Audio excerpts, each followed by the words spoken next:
What do these people have in common? J.K. Rowling, author of the Harry Potter series, as well as her character Hagrid. Shouldn't have said that. No more questions. Don't ask any more questions. The original Darth Vader. Find the passengers in this vessel. I want them alive. Blackbeard, Hollywood legend Cary Grant. Well. How long is it? How long is what? You know what? How long is it since we've seen each other? Seems like yesterday to me. Maybe it was yesterday, Hildy. Been seeing me in your dreams? And Banksy. Sorry, we don't have a clip of Banksy. The answer is that all of them come from the city of Bristol. Admittedly, Cary Grant lost his accent a bit when he moved to America, and we don't exactly know what Banksy sounds like. But anyway, today on Let Them Talk TV, you're going to learn all about the Bristol accent with myself and accent coach Luke Nicholson. We'll be dissecting the accent of Stephen Merchant as well as other speakers from the city of Bristol.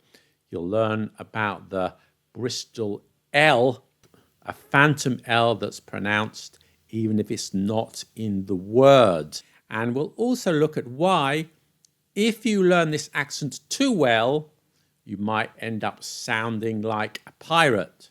So be careful. Just to remind you, this is part 2 of a series on British accents. Do check out the others.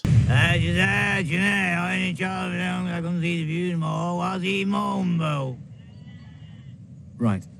What did he say? The name Bristol comes from the Anglo-Saxon brig stow, which means something like place at the bridge. Do you want to know how they used to sound in Bristol 1,000 years ago when it was part of the Saxon kingdom of Mercia? Yes, you do.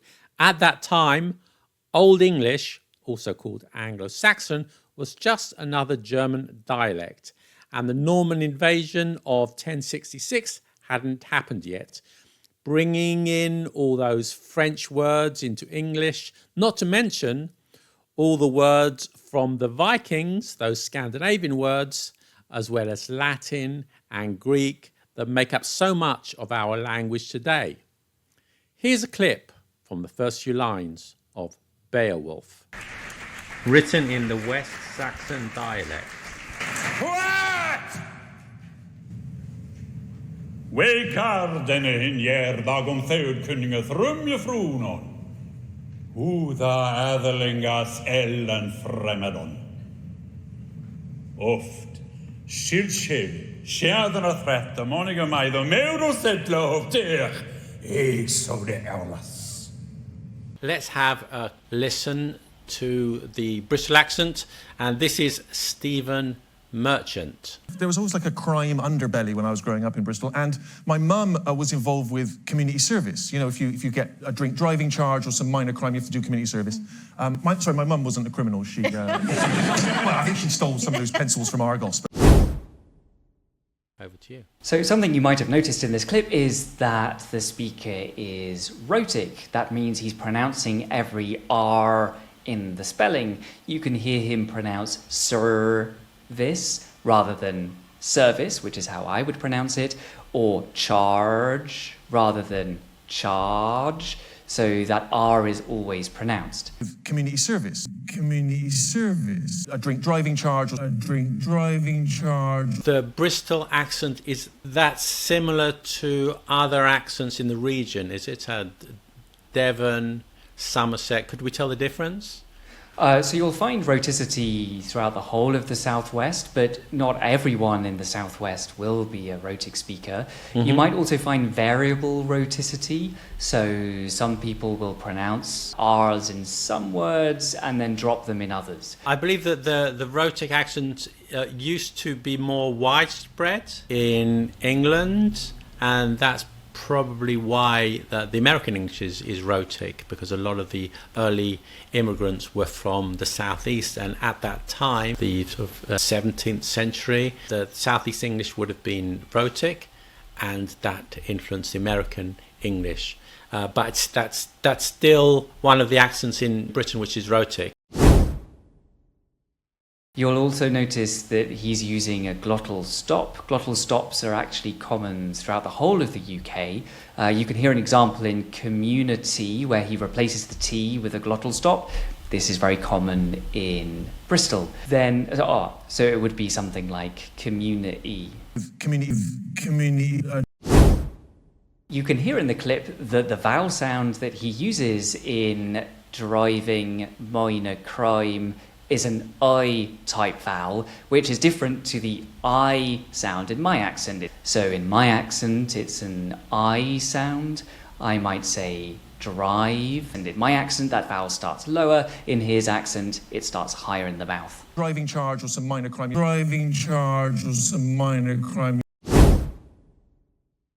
In terms of differences, well, one famous difference with the Bristolian accents, which you can't hear as much anymore, is the so-called Bristol L.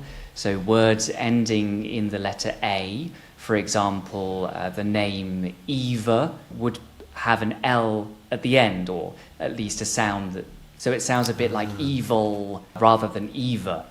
Evil Turner. Okay. And that's known as the Bristol L, the Bristol intrusive L. The prima donna of the Cara Rosa Opera Company. How's that? You said prima donna. Prima donna. You said Donald? Donna. There's no L on it. No L on the end of it. Ah, there is when you speak Bristol, mate. Okay. And the Bristol accent is sometimes known as the pirate accent, because whenever you sort of mimic a pirate, it comes out of a har with a gimlad and yes, and maybe because there was a port, lots of people were coming from the southwest. They were going onto the seas, and we were hearing lots of rhotic accents. Maybe that's where it came from. I'm not sure. Why, there's a full cargo of my old shipmates has sailed with Orc, becalmed, right here in Bristol. Sound men inside, if some of them was scarred in the service of England. Yeah, you'll certainly find these archaic pronouns or auxiliary forms in English dialects, but a lot of them have kind of gone now. But in Bristol, for instance, you'll hear bist for the word are, as in you are, and it's the same as German, du bist, you are. Okay, that's interesting. I did not know that. But it's still used today, or I don't rarely? think it is. Okay, maybe someone will know. Someone watching will know. Tell me, young crone, is this Putney? That it be. Yes, it is, not that it be. You don't have to talk in that stupid voice to me. I'm not a tourist. Bristol is in the west of England. But what about those cities in the north of England? Liverpool, Manchester, Leeds, Newcastle. And what have the Vikings got to do with those accents? To find out, watch this video here. See you soon. Bye.